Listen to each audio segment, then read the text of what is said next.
Seja bem-vindo para mais um seminário. Mas antes de nós começarmos, me diga uma coisa.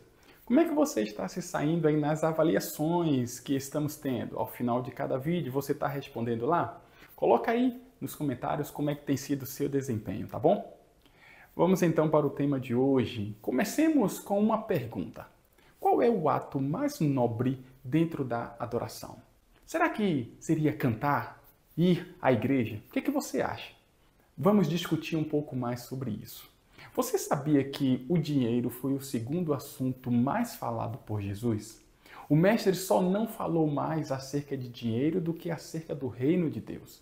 Não porque ele pensava em dinheiro, mas Jesus sabia que os homens pensavam nisso.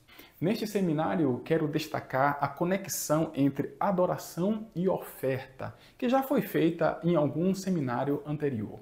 Temos os exemplos bíblicos dos patriarcas que em cada culto por eles feitos havia a entrega de uma oferta em forma de sacrifício. Na verdade, o clímax desses cultos de adoração era o oferecimento de um sacrifício, ou seja, uma oferta a Deus. Isso acontecia tanto pela manhã como pela tarde. Mais tarde, Deus determinaria a Israel que ninguém deveria comparecer até o templo de mãos vazias. Você pode encontrar essa determinação em Deuteronômio 16:17. Israel logo entendeu a estreita relação entre ofertar e adorar. Na sequência do verso, Deus estabelece para as ofertas o sistema de proporcionalidade semelhante ao encontrado na palavra dízimo, embora não especifique a porcentagem.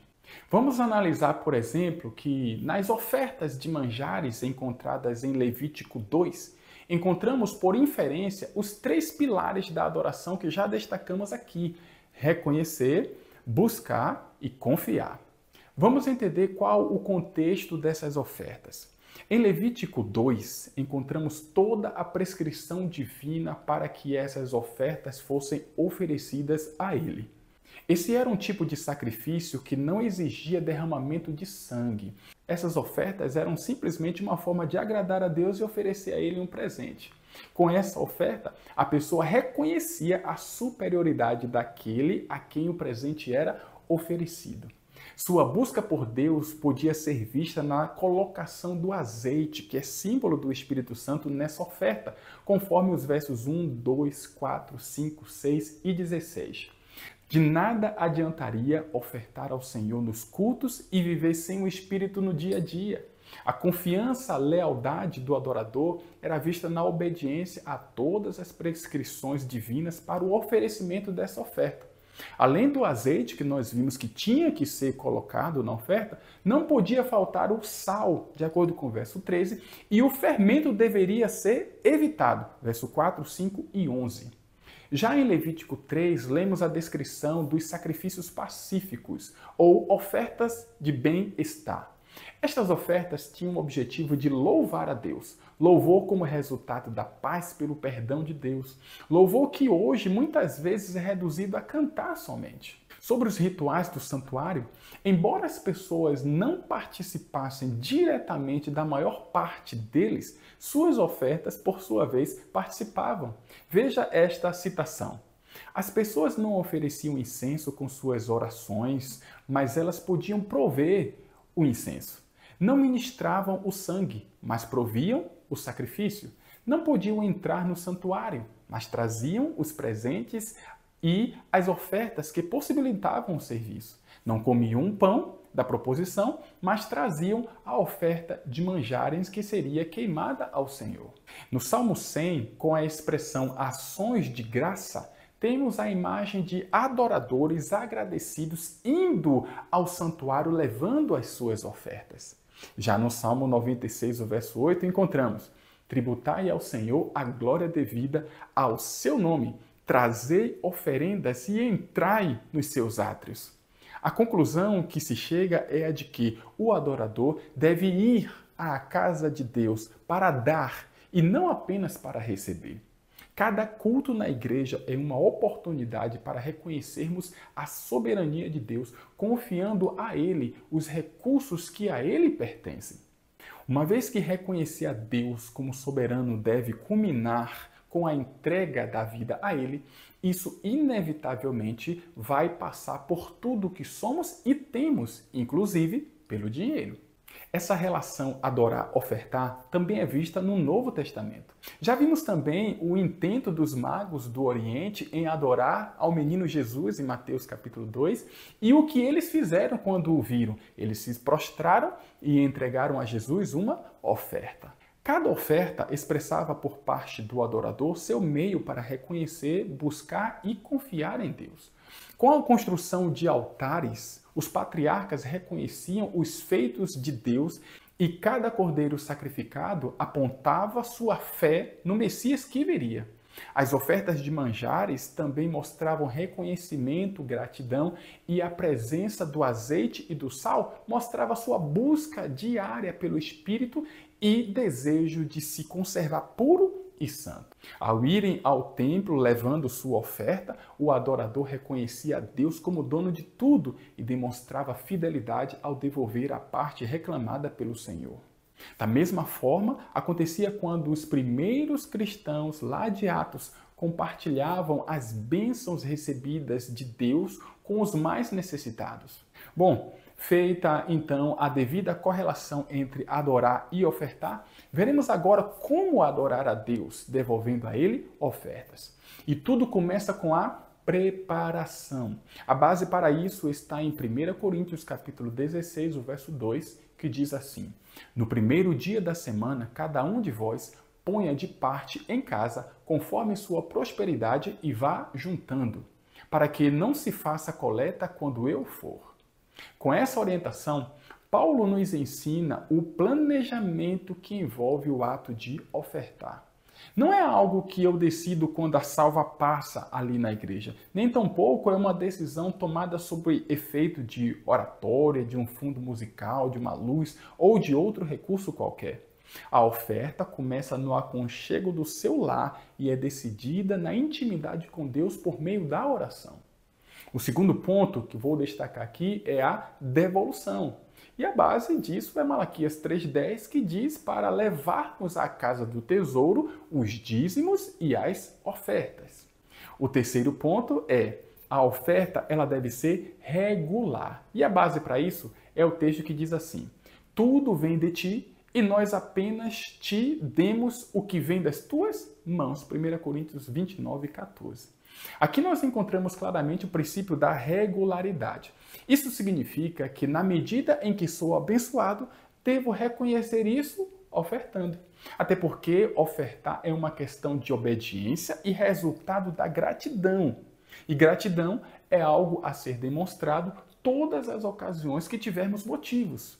Por isso, ao receber a bênção, devemos exercitar a gratidão pelas ofertas. O quarto ponto é o valor agora. E a base para isso diz: cada um oferecerá na proporção em que possa dar. Deuteronômio 16, 17.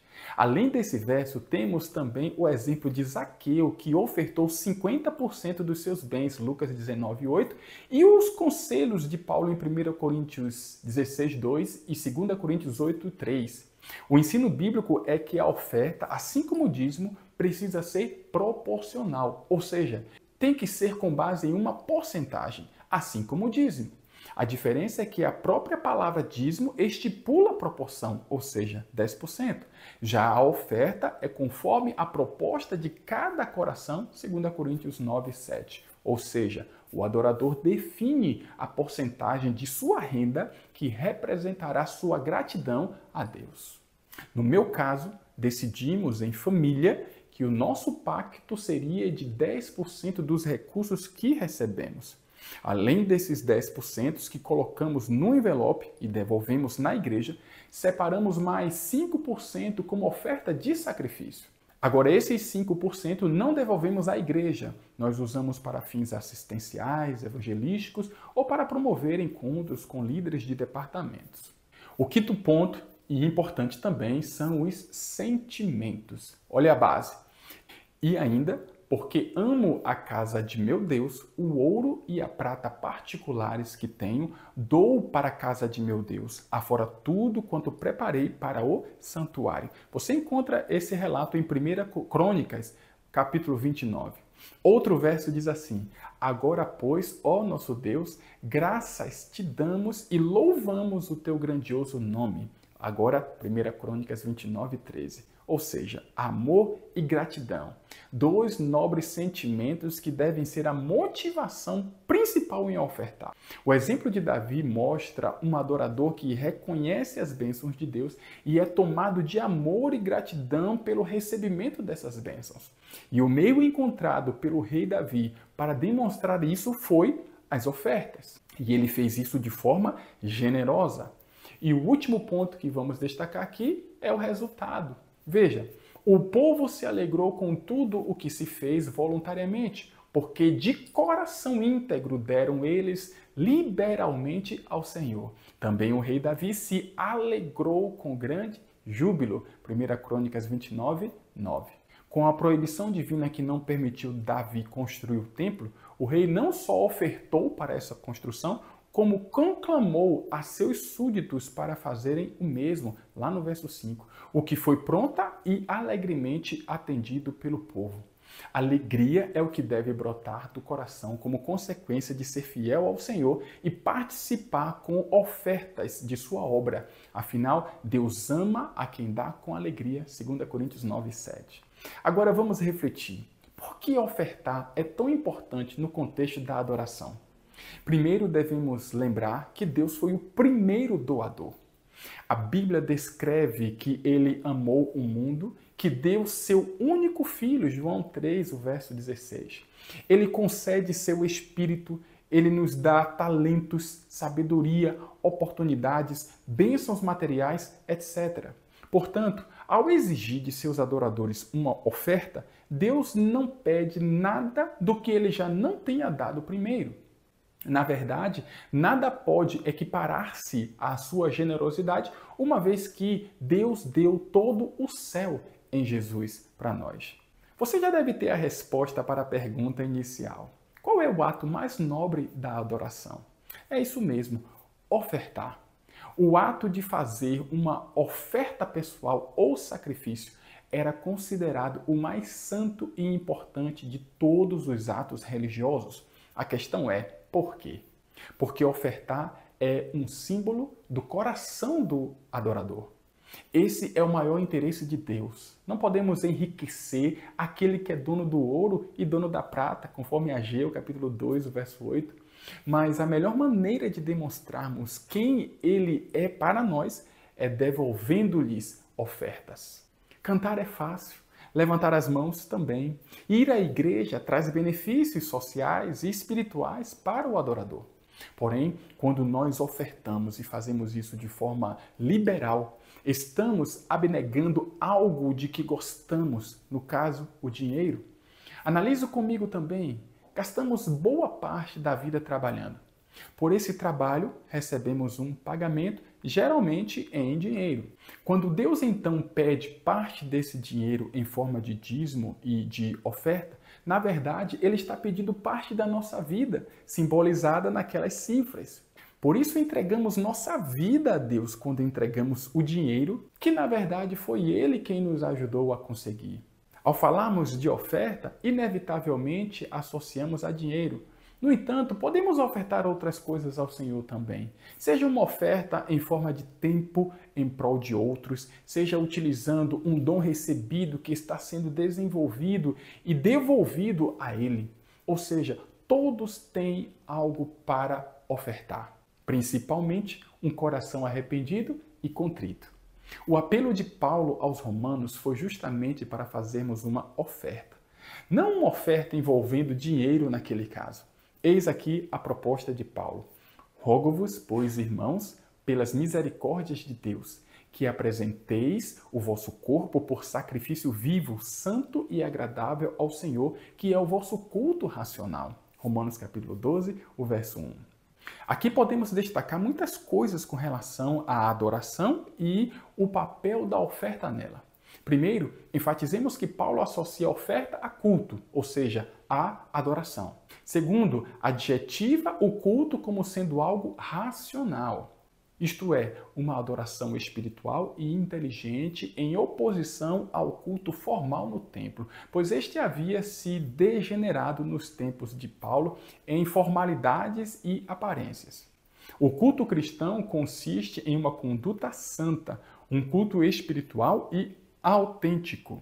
Em sua compreensão sobre culto, Paulo fala de um culto que diz respeito à mente, razão e entendimento, em contraste com o que é exterior e formal. A vida cristã, em pureza e santidade, é um ato de adoração espiritual. O sacrifício já não consiste em animais, mas da própria pessoa, num ato de culto que diz respeito à razão. E terceiro, é evidenciado com esse texto que a melhor oferta a ser dada a Deus é a nossa própria vida, um sacrifício vivo. Deus quer uma dedicação completa a Ele como um ato de adoração permanente. Por essas e outras razões já apresentadas aqui, é impossível ser um verdadeiro adorador sem ofertar a Deus a vida. Essa oferta, inevitavelmente, deve passar pela entrega dos tesouros a nós confiados, na medida em que fomos abençoados por Deus. Antes de finalizar, queria te desafiar a analisar a sua vida nesse ponto. Como você está nessa área da sua vida? Se você tem sido fiel, não só no dízimo, mas nas ofertas também, louvado seja Deus por isso e continue assim. Porém, se você tem falhado, Deus pode te ajudar a consertar sua vida. Ore a Ele, peça a Ele forças para fazer o que é certo. Não espere suas finanças melhorarem para fazer isso. Lembre-se de que precisamos exercer nossa fé nesse ponto também. Deus jamais vai te abandonar uma vez que você decidiu ser fiel a Ele. Lembre-se também de que Deus não precisa de dinheiro e Ele não é refém de nossa generosidade. Ele poderia dispor de outros meios para fazer a sua igreja avançar aqui na Terra, mas colocar sobre nós uma responsabilidade financeira é uma maneira dupla de abençoar a humanidade, tanto aqueles que são alcançados por esses recursos, quanto a nós que vencemos o egoísmo ao sermos fiéis. Eu espero que Deus te abençoe e que o Espírito Santo te conserve no caminho correto ou corrija sua trajetória de volta à fidelidade e à genuína adoração. Fique com Deus e até o nosso próximo seminário.